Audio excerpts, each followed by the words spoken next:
Hi, everyone. Thank you so much for joining us today for the webinar titled Patient Involvement in Clinical Endpoint Development. This is a joint webinar that is being hosted by the Rising Tide Foundation for Clinical Cancer Research and LUNGevity Foundation. For those of you who don't know me, my name is Upal Basu Roy, and I am the Executive Director of Research at LUNGevity Foundation. So today's webinar is really meant for clinical researchers and patient partners who are interested in drafting clinical trial protocols together. Now, before we move forward, I did want to remind everyone that typically when we are talking about clinical endpoints, we are usually talking about really objective measures like overall survival, progression-free survival, that clinicians and researchers typically use to measure if an intervention or a treatment has been effective or not. Now, these are incredibly important endpoints, but today's discussion is really focused on patient-centric clinical endpoints, and you'll be hearing a little more about that when you hear from our panelists today. So what are the objectives of this discussion? Through this webinar, we hope that you'll be convinced that promoting patient involvement in clinical endpoint development is absolutely critical for the success of your study. We will also be sharing a real-world example of how patient involvement and co-creation of clinical endpoints led to a successful study. Without much ado, now I would like to ask my co-host from the Rising Tide Foundation for Clinical Cancer Research to introduce themselves. So I'll start with you, Alex. Thanks, Upal. I'm Alex Alencar, Head of Cancer Research for the Rising Tide Foundation. As Upal mentioned, for us, patient endpoints in clinical trial and patient involvement is a topic of really high importance. That's why we are partnering now to create this series of webinars as a resource for the scientific and the patient community. I pass to Carolina. Hello, my name is Karina Varinska, and I'm a Scientific Program Manager at Rising Tide Foundation for Clinical Cancer Research, and I'm very excited for this important initiative. Thank you, Carolina. And now it's my immense honor and privilege to welcome our three guests, and I'm going to ask Janet Freeman-Daily to introduce herself first. Hi, I'm Janet Freeman-Daily. I am a lung cancer patient, a cancer research advocate, and co-founder of the Ross Wonders and the STARS program for cancer research advocates. Thank you, Janet. And I'm going to ask Mr. Winston Klaas to introduce himself. Hello, I was diagnosed with prostate cancer in 1996, and since then I've been involved on the boards of at the national level and at the provincial level and on a blackboard, and also with particular focus on advanced prostate cancer. I've been very involved with that. Thanks. Mr. Klaas, thank you so much for sharing your story and for your advocacy for our community. And last but not least, Dr. Shabbir Alibhai. Thank you so much, Upal and the Rising Tide Foundation team. My name is Shabbir Alibhai. I'm a professor at the University of Toronto and a senior scientist at the Princess Margaret Cancer Centre, University Health Network. And my focus is on advanced prostate cancer as one of my main areas. And I broadly study cancer in older adults. And it's a pleasure to be here today. So we're going to be talking about patient involvement in clinical trials and developing endpoints. And I want to start off with a little bit of background information about our series of studies that are called TOPCOP. Today's study will be focusing on TOPCOP 3, but to get there, we began with two other trials or two other studies that I want to talk about briefly. TOPCOP stands for Towards Optimal Prescribing of Chemotherapy in Older Adults with Prostate Cancer. One of the challenges of coming up with a nice name is that if you end up changing the focus slightly, you're stuck a little bit because the C is chemotherapy, but as you'll see, we've moved away from chemotherapy to some of the other therapies in advanced prostate cancer, but that's okay. So we began this many years ago, and our collaboration over the years, as I'll mention in a few moments, has increased in terms of the amount of patient partner engagement, and we've learned along the way. When we started off in these series of studies in TOPCOP, we began with TOPCOP 1 because of my interest in understanding the quality of life and symptoms and lived experience of men with advanced prostate cancer. And my focus has always been in older adults.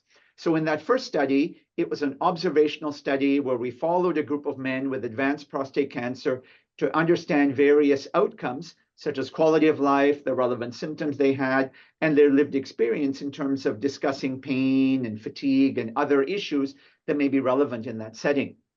From what we learned from that study, we were able to then move on to TOPCOP2, ultimately building the case to be able to do a clinical trial. But in TOPCOP2, we wanted to study symptoms in more detail, because in TOPCOP1, we were looking at symptoms once a month, and we recognized that that doesn't give us a lot of information about the daily lived experience of older adults. And so in TOPCOP2, we started looking at daily symptoms over the first 3 to 4 weeks of treatment, and the idea of remote symptom monitoring. Can we get patients to give us feedback on how they're doing on a daily basis, either by phone or online, to understand the day-to-day variability in their symptoms, what symptoms may be moderate or severe, and then we might be able to intervene to be able to provide advice and reduce some of those symptoms in order to make quality of life better for our older adults living with prostate cancer. And so we learned a number of important lessons in TOPCOP2, which I'll come back to in a moment, as to how they helped us in TOPCOP3. We had greater amount of involvement of patient partners. And then in TOPCOP3, I think we've gotten even more experienced with patient partners, as I'll describe in a moment. TOPCOP3 then is now a clinical trial that is underway with gracious funding from the Rising Tide Foundation for Clinical Cancer Research. And it's a clinical trial in which we are looking at the efficacy, feasibility, and acceptability of 2 different strategies to try to help improve symptoms, quality of life, and reduce toxicity. Those interventions are geriatric assessment and management, as well as remote symptom monitoring. So patients can get one of those interventions, or both interventions, or neither intervention. It's a randomized factorial trial of 4 different arms of older adults with prostate cancer. We're starting on an advanced androgen receptor axis targeted agent, or an ARAT. So I want to talk briefly about some of the advantages to developing clinical endpoints with patient partners and what we have learned along the way. And there is literature that summarizes this, but I'm going to share our experience as well. And we certainly believe that having patient partners involved from the get-go really provides benefits to patients as well as clinicians, because it provides a clearer picture of the benefits and the costs of measuring different endpoints. Costs can be financial, they can be burden of time, emotional burden for patients or caregivers, as well as other elements related to benefits and what is more valuable and less valuable to patients, because we need to hear this as clinicians in order to prioritize what's important in our trials. And the feedback that we get from patient partners can provide unique information that we may not get from what clinicians think of as typical biomedical outcomes, such as overall survival or progression-free survival or other markers that we may be looking at that have their own importance, but they may not be as important to patients. And we need to think about finding outcomes that are important to both groups. And this process of negotiating what are the questions, what are the outcomes, how can we measure them to take advantage of things that are important to clinicians, to patients, as well as policymakers, that whole process can positively inform clinical decision-making and healthcare policy by allowing us to design more important, more relevant clinical trials that take into account these pieces of information from the patient partner perspective. And so from what we have learned over the years in how we integrate patient partners into development, it's really important to engage patients early on in the design phase. It's much less valuable, and I think it becomes much less authentic when the researchers have designed the study. We bring in the patient partners at the end and say, here's what we're going to do. Will you join us? That's not the best time to engage them. We want to start earlier on in the negotiation phase, in the conceptualization phase of the trials, to be able to make sure that the questions we're asking, the outcomes we're measuring are important, not only to clinicians, but also our patient partners. And it allows us to include patients that adequately reflect the diversity of the target population. For example, many trials recruit young and fit patients with cancer. And it's important to recognize that a large proportion of the population, so the typical older adult, the older adult from more rural communities, from ethnic minorities, the older adults who may have some degree of functional impairment, cognitive difficulties, these individuals are not typically reflected in the clinical trials, and they may not be reflected in thinking about the endpoints. And so involving patient partners earlier on helps us to reflect diversity. But of course, we need to think about ensuring that we have diversity among the patient partners so they reflect that rich experience and can really give us valuable information. It's not always easy. It takes time, it takes effort, and you really need to achieve a balance between the research rigor that will sometimes emphasize certain endpoints, certain populations, certain timeframes, with what patient partners identify as important to them, to make sure that we have gotten endpoints that reflect what is important, and that we negotiate and discuss with patient partners why we have selected certain things or why we may be limited in certain choices. Even though patient partners may value certain outcomes, they may not be so easy to incorporate in the trials. And so we need to be able to compromise and come up with what we think of as a reasonable package that is representative of the needs of all of the stakeholders, including the methodologists, the clinicians, the patient partners, and others who may be involved in clinical trials.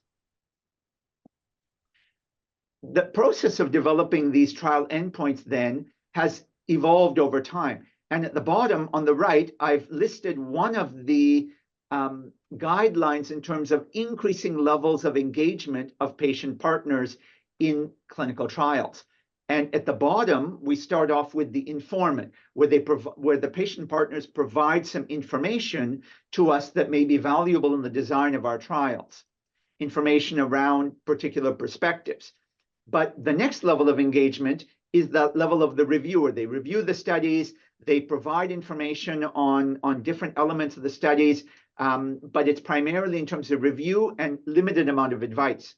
So in TopCop 1, we were measuring various aspects of quality of life and symptoms in older men with advanced prostate cancer. And our goal was to understand the major symptoms with the common treatments. So our patients, really our patient partners, were informants in identifying what were the key symptoms, what were some of the things they were doing to manage those, so that we could start to think about how we might design interventions that take advantage of these things. But they were really informing us primarily as patients and providing some data that we could use in designing the next phase.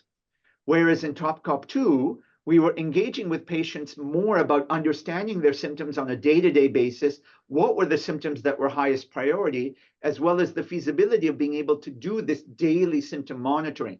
And so at the beginning, our patient partners were reviewing the protocol and the proposed level of detail, how we did remote symptom monitoring, etc. By the time that the study ended, the patient partners were advising us on elements of the study in terms of how to interpret the findings, how to share the findings, and of course, advising us on the next phase, which I'll come to in a moment.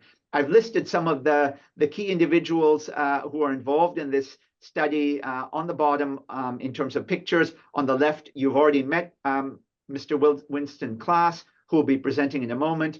Myself, Soha Abdullah is the research coordinator on our study. Kian and Feroza are research students who are working with us, and we love having the passion of young research students. And Saul Cubbing at the right is one of our postdoctoral researchers working with us as well, and I thank them all. The next level above, the reviewer is the advisor, and then the co-creator, and in some studies, we may even get to the patient partners being the driving force behind the study, sometimes even to the level of finding clinicians and scientists to engage with, as well as funding. We haven't gotten that far, but we're working towards that. But in TopCop 3, I really feel that the patient partners were co-creators with us. They didn't just advise us, they co-created. And what do I mean by that? In TopCop 3, the patient engagement increased to a higher level because patient partners helped us to write the grant. Several key sections were written or got a lot of feedback from patient partners. They provided feedback on the protocol itself, on the consent forms, on the language, on the process of recruitment. They suggested modifications to the intervention to make it less burdensome and more appealing to patients. They, for example, gave us a specific recommendation among all the outcomes we were selecting that there was some degree of overlap and burden. And so with their help, we were able to eliminate the pain scale because that was less important and was covered in other areas, but also gave room to be able to engage in additional endpoints, such as, for example, nutrition, as well as insomnia or sleep. They agreed that the primary outcomes that we had selected, the two of them, our co-primary outcomes of quality of life and trying to reduce severe toxicity, were meaningful to patients and would be important in terms of being able to sell the trial as something people would engage in. And they also gave us advice on reducing the frequency of symptom monitoring from once a day, which had been identified by some of our patients and our patient partners in TOPCOP2 as being a little bit burdensome, down to once a week as a reasonable compromise, with an opportunity for intensification for those with moderate or severe symptoms. They endorsed our approach to also providing honoraria to our patient partners and our patients to be respectful of the time they were involved in the study in different capacities. And so they really helped us co-create what we believe is a better trial. There were some important challenges that we faced, and I don't want to minimize these challenges because it's not an easy road at times, but it's incredibly enriching, it's humbling, and we've learned a lot along the way. But it does take time, and one needs to be realistic about the expectations of the patient partners. They're not going to suddenly provide you sophisticated comments on statistical analysis, but they will be able to provide important insights in some areas more so than others. But we also need to recognize patient partners come with their own different levels of understanding and awareness of clinical trials and research and even prostate cancer or whatever disease you're studying. And so taking time to understand their needs and provide appropriate training in a non-judgmental environment that is paced to cater to their needs is really important to bring everyone onto the same level and have a more even playing field. We as researchers had to learn humility and respect. We didn't have all the answers, and we didn't have all the right perspectives. We had some important perspectives, but we were missing out on some of the key things that patient partners brought to the table to help us create a more fulsome and complete trial. One of the things that I'm still not sure about is how many patient partners are needed to represent all of our participants. And so if you only have one or two, each one of them will bring their own values and perspectives, and that's great. But how much do they represent all of the patients that might be involved in the study? It's harder to say. So probably one or two may not be enough. But we have the advantage in our trial where Winston, for example, brings not only his experience as a patient with lived experience, but years and years, in fact, decades of being a leader in support groups of men with advanced prostate cancer. And so bringing a lot of rich experience as well as advocacy in the Black community. And so Winston brings multiple perspectives to us. One of our other patient partners brings additional perspectives. And so we were enriched by that. And I think we were okay getting away with 2 patient partners and 1 caregiver. And I want to highlight 2 of the successes that we've had so far, even though the trial is not finished. But 2 of the successes we've had that we've noticed based on the fine-tuning that we did in redesigning the protocol with our patient partners compared to our previous experiences. So far in TOPCOP3, even though patients and study participants are on the study for a longer period of time and having a more intensive intervention than they had in TOPCOP1, we have lower attrition rates, I think in part because patients are telling us that we're connecting with them, measuring the right things in a balanced way. And the feedback that we've gotten from them so far has not revealed any issues about burden or redundancy of questionnaires, which we had in some of our previous studies, which suggests to us that the patient partner involvement has allowed us to make a more streamlined, engaging, and relevant intervention. Because we have been asking for feedback along the way from not only patient partners, but participants already in our trial. I'm going to turn it over now to Winston to walk us through some of the important things in the patient perspective. Winston, over to you.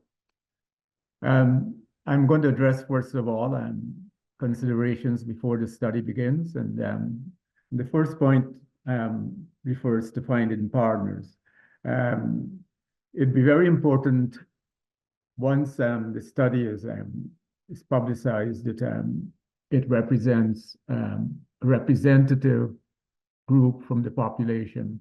In particular, subgroups from marginalized, off-mainstream subgroups will be looking for their faces in the findings of the study. And if there's any sort of underrepresentation, it might come back to haunt the study. So that's very important. In particular, with prostate cancer, we find that within the Black population, there are some unique psychological interactions with the disease. And we expect any research to reflect this. And many times we're disappointed that it does not show up, it's not even considered. Second point has to do with support groups or community groups to find partners. Where this helps very much, and particularly in Toronto, where I am, is that there are many community groups in particular that are very, they've been very aggressive and assertive in the way they've reached out to the community, to the extent that they're health sort of clinics and they engage with specialists and they bring in people for tests and that sort of thing.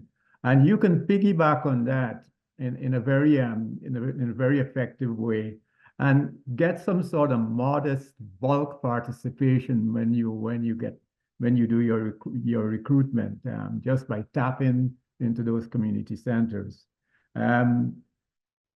Interacting with patients before, I find this is very important because historically clinical trials are associated with harder data. And when you start to bring in the patient's perspective, you start to move into the area of how do you integrate the softer data which represents more of a patient's perspective rather than scientist's perspective with the harder data. And I believe that if at the beginning of the study, there's an opportunity to just sit down with 3 to 4 patients and just go through the study, including how you approached the survey design and things like that, there will be some insights that jump out that are based on personal experiences, and it can pay and it can serve to provide more positive and more insightful conclusions down the line. Then there's the business of financial compensation. There are a number of clinical studies and surveys and where people are invited to participate, and there is compensation. It's very important to me, from my experience, that you survey the landscape and find out what levels of compensation are out there. You can make the mistake of having a compensation level that is below what is really expected, and then you lose people. You probably would not lose the retired white-collar type of person who is curious about the world around them and his health condition, but you're certainly going to lose the more downscale type of person who probably just looks at the compensation and says, well, I'm not going to get much out of this, you know. So you have to be very careful about that. Some key considerations.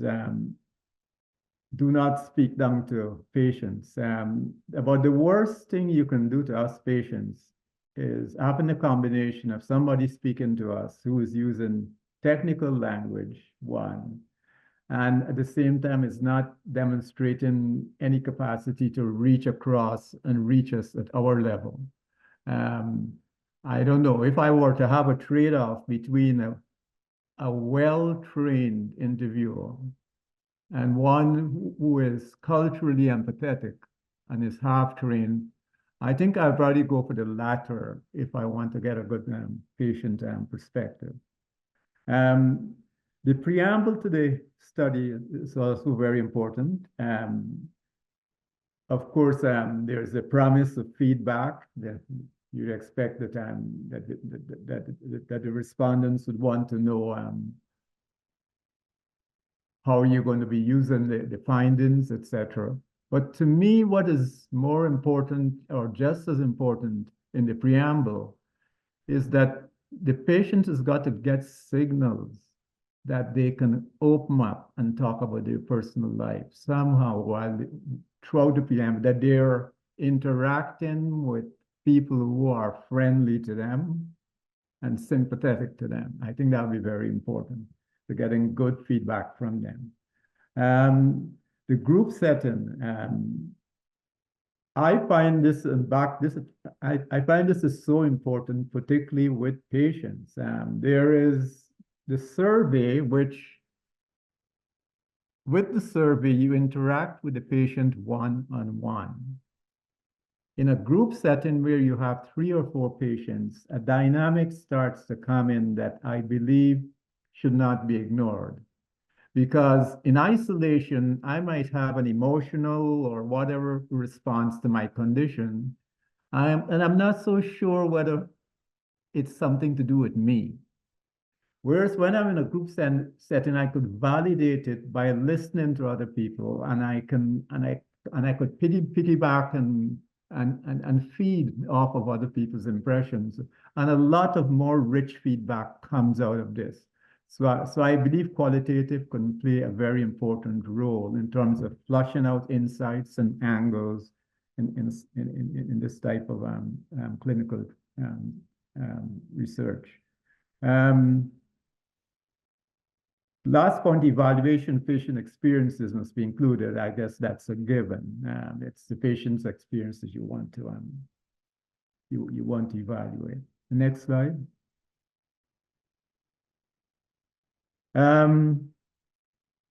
The presence of a patient advocate. If you have a good patient advocate, this person serves as the bridge between the real sort of traditional clinical researcher who is more oriented to hard data and the patient who is bringing in softer feedback. And if you have somebody who's very familiar with the condition and a good patient advocate, the returns you get on this could be very big, because they're able to bridge that gap between the two and come to some sort of research approach that merges those two perspectives in a very meaningful way. There's a real value to dealing with community centers and groups, I think. In the sense that if you deal with a community center or a support group, what happens is that you engage within the group, some sort of discussion that'll be off the research project that you're doing. People will be talking about it. And that encourages more real responses once the survey is carried out, because there'll be a buzz, a slight buzz or a big buzz about what is going on. So there's a sort of a herd instinct in a very modest way that's going to kick in, and it could result in more interest in the study than normal. As much as possible, understand that when you interact with a patient, you ask them to talk about their personal experience, and typically they get into that mode when they're talking to a friend. And as much as possible, you have to try to simulate or provoke that type of response to your questions, as if they're talking to somebody friendly. And to the extent you can do this, you get the most out of them, and you'll be able to capture many angles of the reaction to the treatment or the disease that you might not have anticipated. It might be worthwhile building a database of willing patients. And if you were to, in a given study, have a database of patients who participated, they might be able to lead you to additional patients who would be interested in such studies. Because people who are similar, they talk to each other, and it's worthwhile considering that. The success might depend on the disease or the condition involved, but it's still a worthwhile thing to try. It can work out. And finally, the emotional part of it, so the impact of toxicity, some people are more expressive than others, and there's a trade-off there. But in some cases, some people are just not good at expressing themselves emotionally. I don't know how this can be predicted. In a case like this, it might be important to enable a situation where you have someone within the family that can translate the person's condition or person's responses in a more articulate way. I know that in support groups that I have for advanced prostate cancer, some men come alone, some men come with their partners. And in many cases, when men come with their partners, it's the partners that do the talking for the men, and they do it very well. So it's worthwhile considering having a family member where it's appropriate, helping the person who's responding to the survey. Am I at the end here, or I think so? Yes. Yeah, thank you so much, Winston. I think we're going to pause at this stage and move towards the discussion portion. This has been an interesting presentation, and there are some things we can learn from each other regarding this. So it'd be interesting to have a discussion from all parties involved. So from the perspective of endpoints, I know clinician endpoints, as we will be discussing them, are different than the patient perspective on endpoints. So what would you consider to be a valid endpoint, Shabbir? So I think it depends on what the trial is trying to modify, or what it's trying to achieve, the intervention in particular. But for me, if I'm looking for an endpoint and I want it to be a valid or validated endpoint, I want something that I can measure that's going to have reasonable reliability and precision and validity, so that if I measure it in a clinical trial, then it's going to translate into something that can, first of all, demonstrate statistical significance when you're looking at change over time or looking at intervention versus control group. But I also want it to be something that is translatable to clinicians, but also hopefully to patients, because I don't focus on endpoints in my studies that are only applicable to one group or the other. I'm trying to find endpoints that I think are relevant to both groups. And I don't think it has to be mutually exclusive. Many patients, for example, my studies don't focus on overall survival, but I know many clinical trials do. And in clinical trials, overall survival, it's not that patients don't care about overall survival, but they care about many other elements beyond just surviving. It's not just about survival, but about how they're surviving and these other issues. And so we want to make sure that if we are measuring some of these endpoints, we're also measuring endpoints that are valid, but also appeal to patients as connecting with their lived experience. Because obviously, for most patients with cancer, it's not just about survival. So Winston, from your perspective, what are the kind of endpoints that patients want to see measured? I think it depends on, first of all, on the patient, and whether the patient feels that they belong to a subgroup that is ignored. For myself, a Black person, if a research study is presented to me, I give it a second look to see to what extent it reflects the type of experience or the concerns that Black folks may have. There is a bit of a tension it goes on with everyone who's diagnosed. You want to be cured, and then you're told that, well, there's a way of curing you possibly that eases your stress. And there's a trade-off between the two, because you really want to manage your condition. So I would say there's a question mark there in terms of what is the endpoint. Sometimes you might stray towards, I want this thing to be managed, my condition, at all costs. And then you might get in the mood where it's, okay, if it can be strung along a little by a year or two, and it can be easier for me, and it's good for my family in that they can interact with me better as a result of this. Maybe it's a better way. I don't know. I'm trying to, I'm caught between the two. I understand what you mean. There's the overall survival on some cancer clinical trials that has been the primary endpoint for most clinicians. And yet for patients, we're the ones living with it.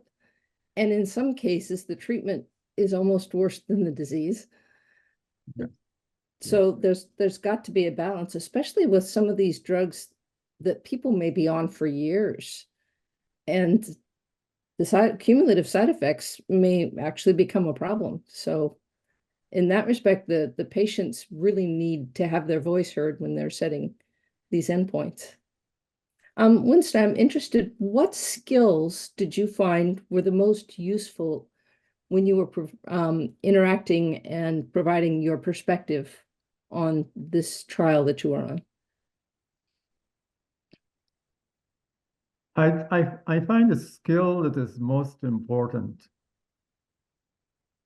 is that the person who is interacting with me demonstrates that they are really on my side.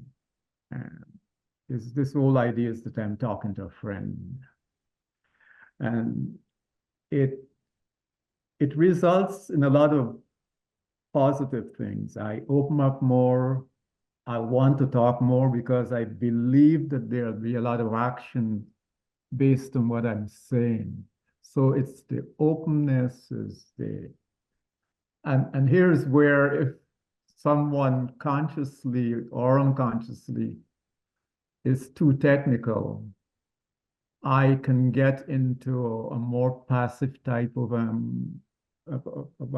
reaction, more of a rote reaction, because I find that the person is not really getting to the heart of how I'm feeling about the whole situation. So I have to feel I'm talking to a friend, sort of thing. Okay. So that's skills for people on the clinician side. Yeah. How about for you and the other patients who participated in this? What skills did you find were most useful for you when you were interacting? That in that regard, I mean, I didn't see, I couldn't focus on a toolbox of skills as such. I just saw a spectrum of patients before me. And I know there's the type of patient who just is not articulate and they can't help it. And then there's a type of patient who is very expressive and could articulate their situation very well. And that type maybe, I don't know what percentage of the respondents they are, and that type is the best type to deal with. So I'm saying there's a spectrum. It's dependent on the patient involved. Yeah. Okay. Janet, can I add to that? Because I think Winston's being very humble. I mean, one of the things when we met with Winston was that he was very open and honest. He was very willing to listen and express himself. I think being articulate is really important.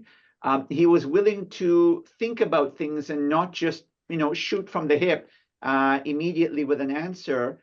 And sometimes he would get back to us and say, you know what, I'm going to talk to some of my colleagues and friends and get back to you. And he was very sincere and a deep thinker and seemed very genuine in wanting to help us to co-design a better trial. And I think these are some really important skills that people are willing to collaborate and be willing to share and acknowledge that we don't all have all the answers, but we're willing to sort of think through things together. I found those really helpful. And he was incredibly available, very gracious with his time.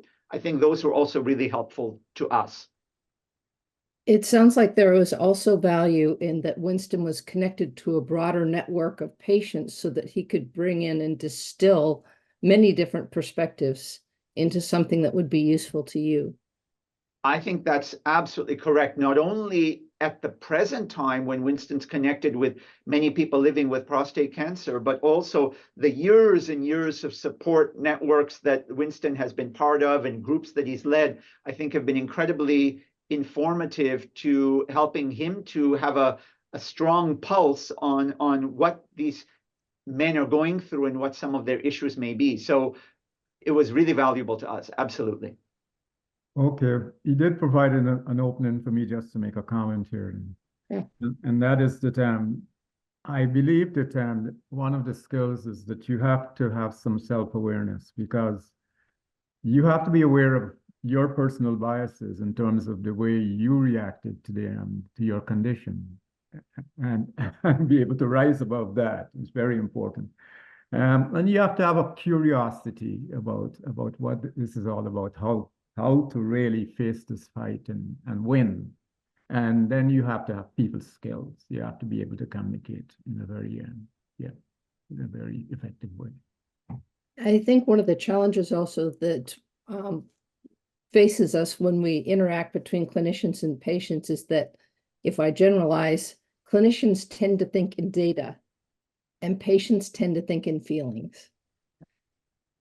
So I think some of the skills that are really important is being able to try and bridge that barrier, to try and put yourself in the other person's shoes and realize, well, from the patient side, I feel really strongly about this, but unless I have data, it won't be helpful to the clinician.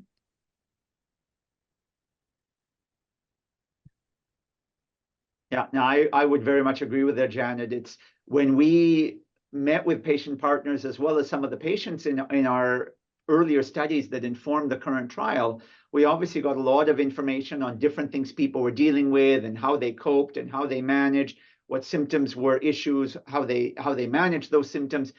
And you want to find commonality, but you also want to respect each person's uniqueness.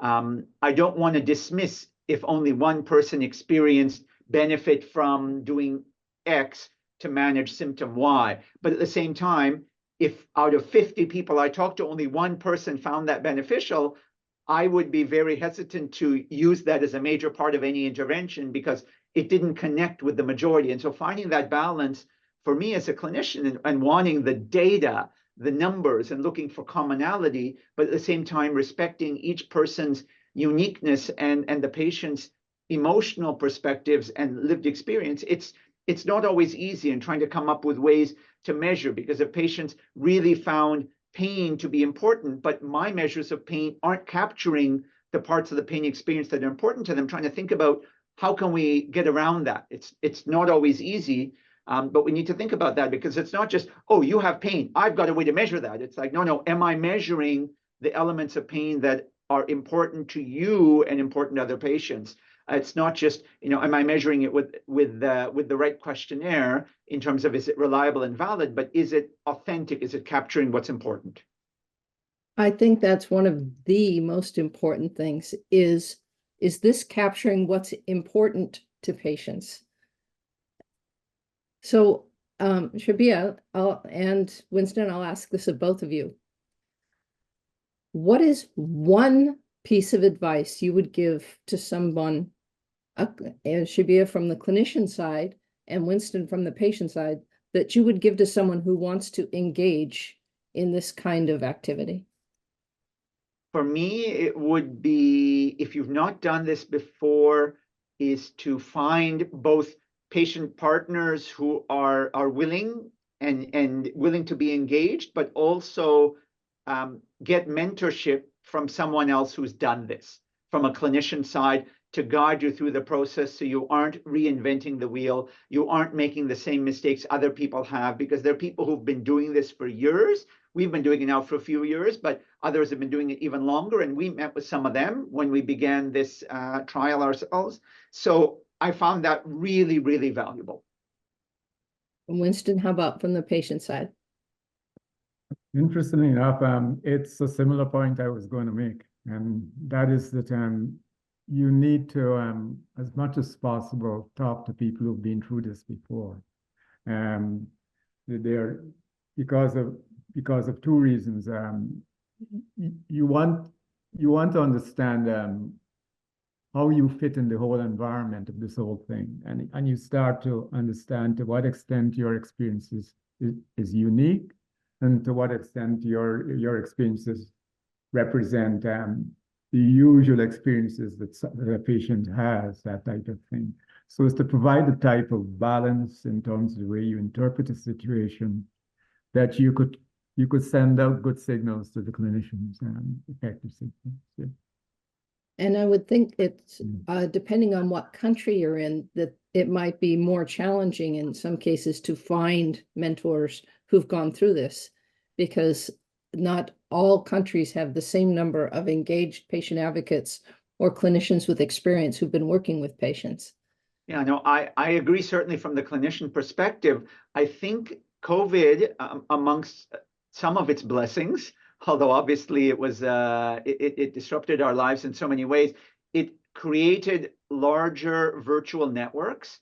And if you don't have one in your own region, your own country even, there are other networks, because in my experience, for example, in Canada, there was a very small network of people in geriatric oncology studying older adults with cancer. I was one of the founders of that network, and I knew there was one other person in that network who had worked with me for some years, who had an interest in working with patient partners. But we knew of other networks from my international connections where people had been doing this for years, patient partners as well as clinicians. And I was able to speak to both to give me some advice on what I should do and how I should find the right patient partner.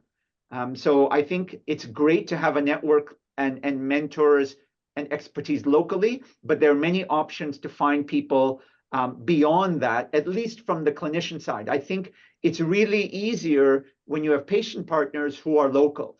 And I think Winston in his slides gave some examples of ways you can try and find that in different communities. But you're right, Janet, it's not always easy to do that, and you have to start somewhere.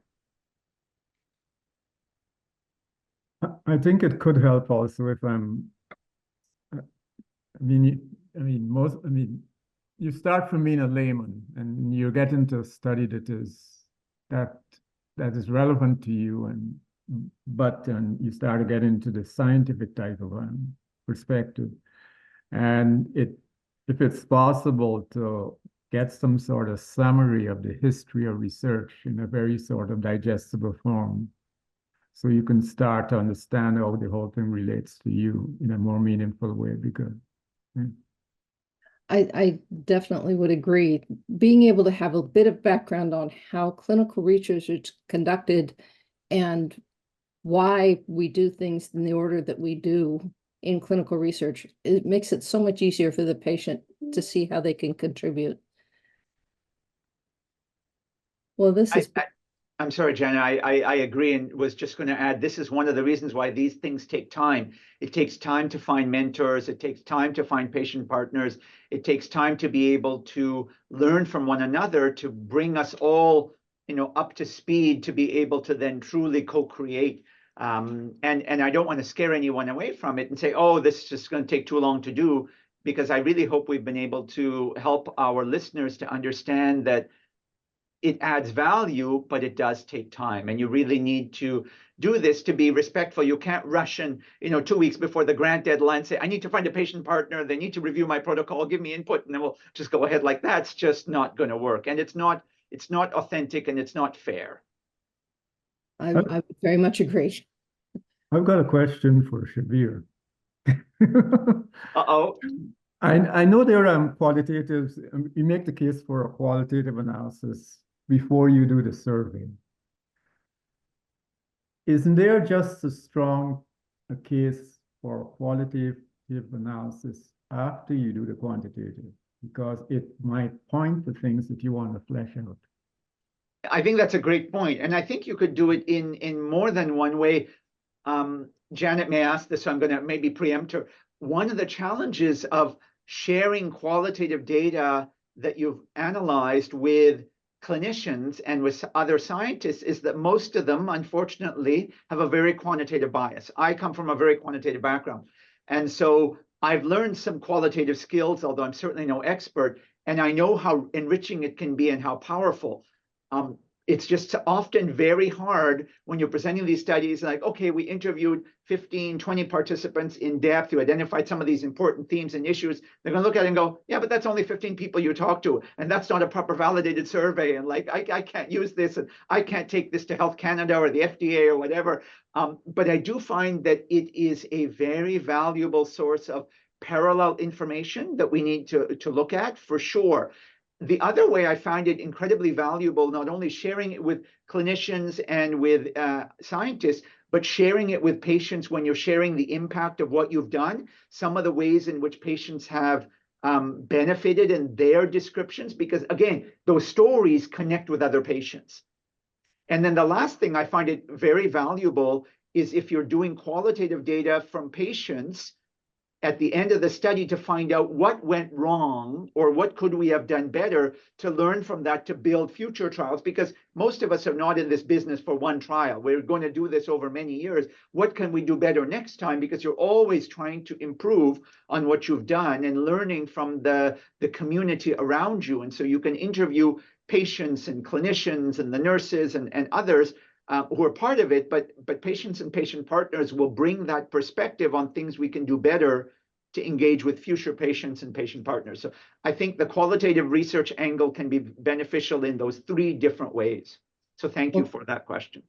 And I also think that once the study is concluded, that there's value in bringing together all the participants, both on the clinical side and on the patient side, to say, how did this go?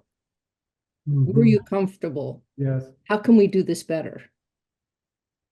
I agree. And we've tried to do that in our studies, and patients and caregivers are incredibly grateful when we try and do this in an authentic way and share what we've learned and be willing to listen. I think Winston was alluding to that a little bit earlier, that we have to have that ability to be able to give back to the community and build the trust that, you know what, this is what we've learned. We want to share it with you. We want to learn from it and go forward, rather than we know the answers. Here they are. Thank you very much. You know, you want to really engage with people in that collaborative way. You used a word that's really important. Winston, how important is it to the patients to have trust in the process? Well, anyone personally or as a group would like to believe that their welfare is addressed. and they look for signals. Let's say this. And if they don't get those signals, they revert to cynicism too quickly, and then you don't get the type of feedback you want. So this signal of trust up front is so important for people to open up and just give you the most they could, you know. It's very important. Well, and I think it also helps that if the patients who've been involved in developing the study have developed trust with the clinicians, they help recruit people to the study because they believe it's worthwhile. This has been a fascinating discussion. Upal, would you like to wrap up? Thank you so much, Janet. And I do want to thank our three wonderful guests, Shabbir, Winston, and Janet, for a phenomenal discussion. And I hope that the big thing that you take away from today's discussion is that though co-creation and patient engagement in developing patient-centric endpoints may sound like a daunting task, and in the short term, I think the time commitment is a lot, please keep in mind that this is really an investment that you're making in your research program. And as Dr. Alibhai mentioned, I think we're all doing these studies, and these are not a one and done study, right? When you as a researcher, you're doing this, you're going to be doing multiple trials, and doing co-creation right up front is the right way to do it. And of course, it's incredibly impactful for patients and beneficial for patients. And to Janet's point at the end, you will end up with a protocol on which a patient will have a much better experience. You'll have less protocol deviations, and you'll have much better recruitment at the end. So hopefully we've given you some great food for thought. I did want to mention that this webinar is part one of a series of webinars that the Rising Tide Foundation for Clinical Cancer Research and LUNGevity Foundation are creating. And the next webinar in this series will focus very specifically on creating a clinical trial protocol and engaging patients in the creation of the protocol. So again, thank you so much for joining us.